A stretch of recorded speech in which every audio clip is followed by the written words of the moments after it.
Everyone, welcome to teaching circle. ये हमारी video का थर्ड पार्ट है। इस वीडियो में हम लोग lexical words, function words, sight words, top down approach, bottom up approach, diphthongs, ये सारे जो जितने भी दोनों अप्रोचेस और सारे जितने भी वर्ड्स हैं इन सब के मीनिंग्स देखेंगे और इनके एग्जांपल्स देखेंगे। सबको समझेंगे एक एक अलग अलग से आराम से। और ये जो है इनमें भी एमसीक्यूज आते ही हैं, सीटेट में आता ही है, तो एक नंबर का एमसीक्यू भी कट नहीं होना चाहिए। ये हमारी वीडियो का फोर्थ पार्ट है। हम लोग जानते हैं ये सीरीज़ जो है ये हम लोग इंग्लिश सब्जेक्ट के बारे में पढ़ रहे हैं और हमारा जो फोकस है वो कॉम्पिटिटिव टीचिंग एग्जाम्स हैं। तो चलिए हम अपनी वीडियो स्टार्ट करते हैं। सबसे पहले हम लोग लेक्सिकल वर्ड्स के बारे में पढ़ेंगे। लेक्सिकल वर्ड्स क्या होते हैं? लेक्सिकल वर्ड्स कौन से वर्ड्स होते हैं? लेक्सिकल वर्ड्स को ऑर्डिनरी वर्ड्स कहते हैं। ऑर्डिनरी वर्ड्स के साथ साथ इन्हें कंटेंट वर्ड्स भी कहा जाता है। ये वो वर्ड्स होते हैं जिनका अपना कोई एक इंडिपेंडेंट मीनिंग होता है, जिसका एक पूरा कोई भी एक ऑर्डिनरी वर्ड है जिसका अपना एक इंडिपेंडेंट मीनिंग है, उन्हें लेक्सिकल वर्ड्स कहा जाता है। एग्जाम्पल के लिए हम कैट है, रैट है, hate, love, take care of, ये एक वर्ड भी हो सकता है और चेन ऑफ वर्ड्स भी हो सकता है, लेकिन चेन ऑफ वर्ड्स का भी एक ही सिंगल मीनिंग निकलेगा। तो जिसका कोई अपना इंडिपेंडेंट मीनिंग होता है उनको लेक्सिकल वर्ड्स कहा जाता है।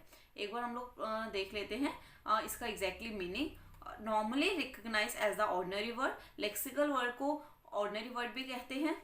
ऑल्सो कॉल्ड कंटेंट वर्ड्स, इसमें कंटेंट वर्ड्स भी कहा जाता है। Content word is a word that conveys information in a text और स्पीच एक्ट। ये वो वर्ड्स होते हैं जो कोई एक इंफॉर्मेशन कन्वे करता है, कोई एक इंफॉर्मेशन प्रोवाइड करता है। Those words who have their own independent meaning, जिन वर्ड्स का अपना इंडिपेंडेंट मीनिंग होता है उन्हें लेक्सिकल वर्ड्स कहा जाता है। They can also be a part of the word और चेन ऑफ द वर्ड्स। ये एक वर्ड भी हो सकता है और चेन ऑफ द वर्ड्स भी हो सकता है, लेकिन अगर चेन ऑफ द वर्ड्स भी है तो उसका एक ही सिंगल मीनिंग होगा। जिन वर्ड्स का अपना मीनिंग होता है उन्हें लेक्सिकल वर्ड्स कहा जाता है। ये क्वेश्चन भी पूछ लिया जाता है कि कंटेंट वर्ड्स किन्हें कहा जाता है? लेक्सिकल वर्ड्स को ही कंटेंट वर्ड्स भी कहा जाता है, जो वो वर्ड जो हमें एक स्पेसिफिक इंफॉर्मेशन प्रोवाइड करवाते हैं। Example love, hate, take care of, ये सारे जो एग्जाम्पल्स हैं ये लेक्सिकल वर्ड्स के एग्जाम्पल है। कोई भी ऑर्डिनरी वर्ड जिसका अपने आप में मीनिंग है वो लेक्सिकल वर्ड कहलाता है। टर्मिनोलॉजी हो गया और कुछ भी वर्ड जो होगा जो बहुत ही ऑर्डिनरी है, उसका अपना जिसका भी मीनिंग है उसे हम लेक्सिकल वर्ड्स कहते हैं। अब हम देखते हैं फंक्शन वर्ड्स। फंक्शन वर्ड्स किन्हें कहते हैं? अब फंक्शन से ही पता चल रहा है जो वर्ड्स फंक्शन करते हैं, चीज़ों को जोड़ने के लिए बहुत ज़्यादा यूज़ होती हैं। तो अगर हम देखें इसका मीनिंग देखें तो they have little ambiguous meaning. इनका बहुत ही छोटा सब्सटैंटिव मीनिंग होता है and express grammatical relationship among other ordinary words with in a sentence. और ये क्या करते हैं? ऑर्डिनरी वर्ड्स के बीच में जुड़कर उन्हें एक पूरा सेंटेंस का रूप देते हैं। फंक्शन वर्ड्स वो वर्ड्स होते हैं जिनका अपना एक छोटा सा मीनिंग होता है और जो ऑर्डिनरी वर्ड्स के साथ जुड़कर ऐड होकर एक सेंटेंस बनाकर पूरा उन्हें एक नया रूप देते हैं। तो function word includes conjunction, determiners, prepositions, pronouns. सारी जो कंजक्शंस होती है, मॉडल्स, प्रोनाउंस, ये सारे जो हैं ये फंक्शन वर्ड्स कहलाते हैं। Examples can, might, but, however, this, could, will, ये सारे फंक्शन वर्ड्स हैं जो एक हेल्पिंग वर्ड की तरह काम करते हैं। सेंटेंस में ऑर्डिनरी वर्ड्स के बीच में जुड़ जाते हैं और पूरा एक सेंटेंस बनाते हैं। तो लेक्सिकल वर्ड्स और फंक्शन वर्ड अच्छे से समझ आया। लेक्सिकल वर्ड वो वर्ड्स होते हैं जिनका अपना इंडिपेंडेंट मीनिंग होता है और फंक्शन वर्ड्स वो वर्ड्स होते हैं जो ऑर्डिनरी वर्ड्स के साथ जुड़कर एक पूरा सेंटेंस फ्रेम करते हैं। लेक्सिकल वर्ड्स के एग्जांपल्स होते हैं लव, हेट, कोई भी ऑर्डिनरी वर्ड जिसका अपना एक मीनिंग है। Function words can, but, conjunctions, modals, pronouns, determiners, ये सारे फंक्शन वर्ड्स कहलाते हैं। तो मैंने दोनों को बार बार रिपीट किया है जिससे आपकी मेमोरी में अच्छे से स्टोर हो जाए। अब नेक्स्ट हम देखेंगे साइट वर्ड्स कौन से वर्ड्स होते हैं। साइट वर्ड से ही पता चल रहा है जो वर्ड्स देखते ही हमें समझ आ जाए और हमारी मेमोरी में स्टोर हो जाए, हम रिकॉग्नाइज कर लें बहुत ही ईजिली, उन्हें साइट वर्ड्स कहा जाता है। They are commonly used words that young children are encourage to memorise as a whole by sight. वो बच्चे जिन वर्ड्स को देखते ही रिकॉग्नाइज कर लें, हाँ ठीक है, so that they can automatically recognize these words in print without having to use any strategies to decode.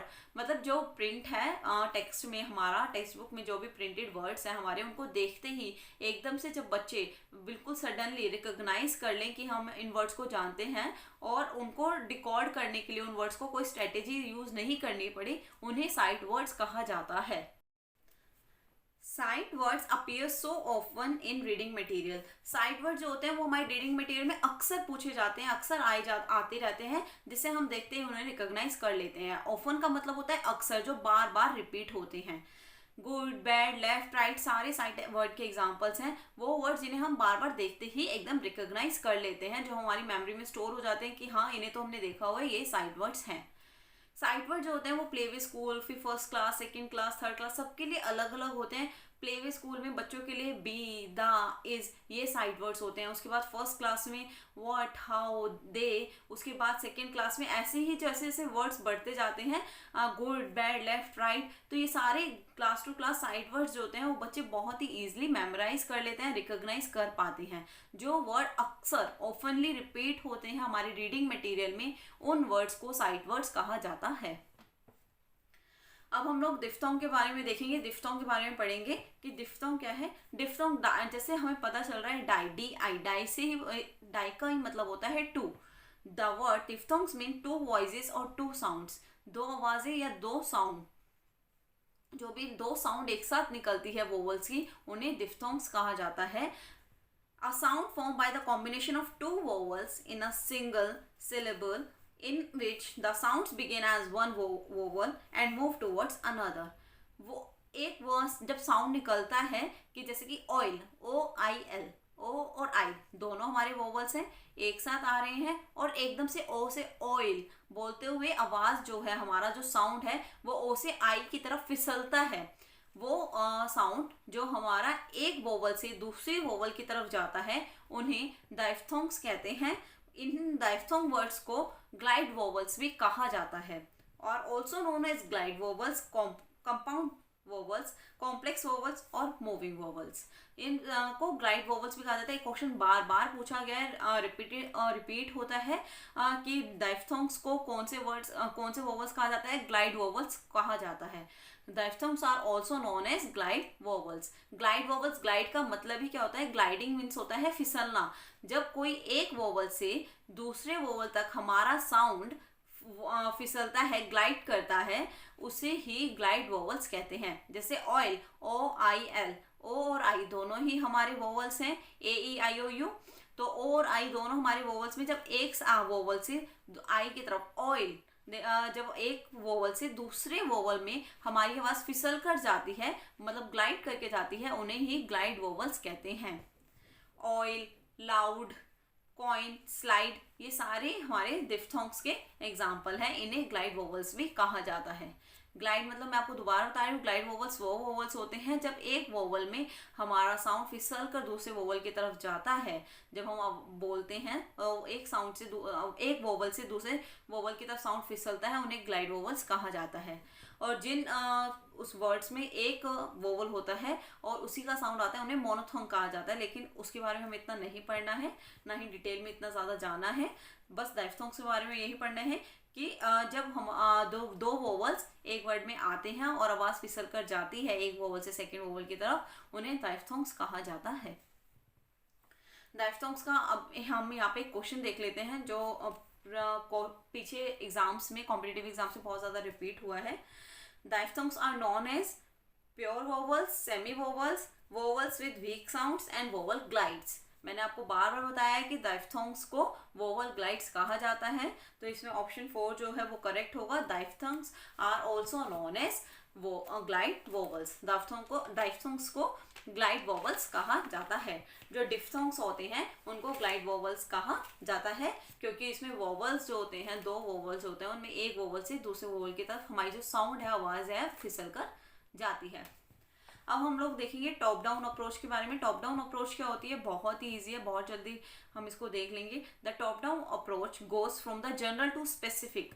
Top down approach मतलब टॉप से डाउन, ऊपर से नीचे की तरफ अप्रोच आ रही है, मतलब जनरल टू स्पेसिफिक. जनरल हो गया जैसे हमने एक सेंटेंस उठा लिया कि पूरा पैराग्राफ या स्टोरी उठा ली, उसमें से हमने निकाले हैं फिर सेंटेंसेस, सेंटेंसेस से हमने निकाले हैं वर्ड्स और वर्ड से हमने निकाले हैं वर्ड से अल्फाबेट्स। तो ये टॉप डाउन अप्रोच हो गया, ऊपर से नीचे तक। और सबसे पहले क्या आ गया स्टोरीज, स्टोरीज से हमने क्या निकाले पैराग्राफ्स, पैराग्राफ से हमने निकाले सेंटेंसेस, सेंटेंसेस से हमने निकाले वर्ड्स और वर्ड से हमने निकाले अल्फाबेट्स। तो जनरल हो गया हमारा स्टोरी, और स्पेसिफिक उस स्टोरी में बिल्कुल अंदर से हो गया उसमें अल्फाबेट्स। तो जनरल से स्पेसिफिक जो टॉप से नीचे डाउन तक पूरा आता है कॉन्टिन्यूशन में, उसे टॉप डाउन अप्रोच कहा जाता है। इसके ऊपर भी हम क्वेश्चन देखेंगे। Top down process of reading CTET में पूछा गया था 2019 में। First, proceeds from whole to part, proceeds from part to whole, proceeds from centre to periphery, proceeds from bottom to top. तो top down process of reading क्या होता है, इसमें ऑप्शन फर्स्ट जो है वो करेक्ट है, process from whole to part, जिसमें हम पूरे होल पूरा उठाकर उसमें से कोई एक पार्ट उठाते हैं। जैसे हमने स्टोरीज लिया, स्टोरीज का फिर हमने नीचे आते आते स्टोरीज से हमने पैराग्राफ्स बनाए, पैराग्राफ से हमने सेंटेंसेस बनाए, सेंटेंसेस से वर्ड्स बनाए और वर्ड से हम अल्फाबेट्स पे आए सॉरी। तो इसे ही टॉप डाउन अप्रोच कहा जाता है। अब हम बॉटम अप अप्रोच के बारे में पढ़ेंगे। बॉटम अप अप्रोच क्या होती है? Bottom up approach top down approach का बिल्कुल अपोजिट है। जैसे टॉप डाउन में हम लोग जनरल टू स्पेसिफिक आते हैं, बॉटम में हम लोग स्पेसिफिक टू जनरल जाते हैं। बिल्कुल उल्टा है, नीचे से स्टार्ट करते हैं। अब हम यहाँ पे वर्ड से स्टार्ट करेंगे, अल्फाबेट से स्टार्ट करेंगे, अल्फाबेट से वर्ड्स पे जाएंगे, वर्ड से सेंटेंसेस, सेंटेंसेस से पैराग्राफ्स एंड देन पैराग्राफ से स्टोरीज। मतलब बिल्कुल ही अपोजिट है, बहुत ईजी है। टॉप डाउन जहाँ हम जनरल टू स्पेसिफिक आ रहे हैं, और बॉटम अप अप्रोच जहाँ हम स्पेसिफिक टू जनरल जा रहे हैं। Alphabets, word, sentence, paragraph and stories, उन्हें बॉटम अप अप्रोच कहा जाता है। इसमें अभी हम एक क्वेश्चन देखेंगे, सीटेट में ही आया था इसका क्वेश्चन भी। While listening to a speech in English, sometimes we listen to basic unit of a sound, a syllable or a word, then a sentence and then a paragraph to decode the meaning of the complete speech. This mental process can be described as bottom up approach, middle path approach, interactive model, top down approach. तो इसमें option first जो है वो correct है, bottom up approach. Bottom up approach इसलिए हुई क्योंकि इसमें हम लोग अल्फाबेट से वर्ड्स की तरफ जा रहे हैं, वर्ड से सेंटेंस, सेंटेंस से पैराग्राफ एंड पैराग्राफ से स्टोरीज। टॉप डाउन में जहाँ हम ऊपर से नीचे आते हैं, बॉटम अप में हम नीचे से ऊपर जा रहे हैं और एकदम स्पेसिफिक चीज को उठा के बिल्कुल जनरल को कॉन्सेंट्रेट कर रहे हैं। तो ये थी हमारी बॉटम अप अप्रोच। इस वीडियो में हम लोगों ने lexical words, functional words, sight words, diphthongs, top down approach और बॉटम अप अप्रोच देखी, कुछ क्वेश्चंस भी देखे हैं। अगर आप लोगों को कहीं पे भी वीडियो में कहीं पे कोई भी डाउट है तो आप लोग मुझसे नीचे कमेंट सेक्शन में पूछ सकते हैं। वीडियो को देखने के लिए thank you so much, all the best and take care.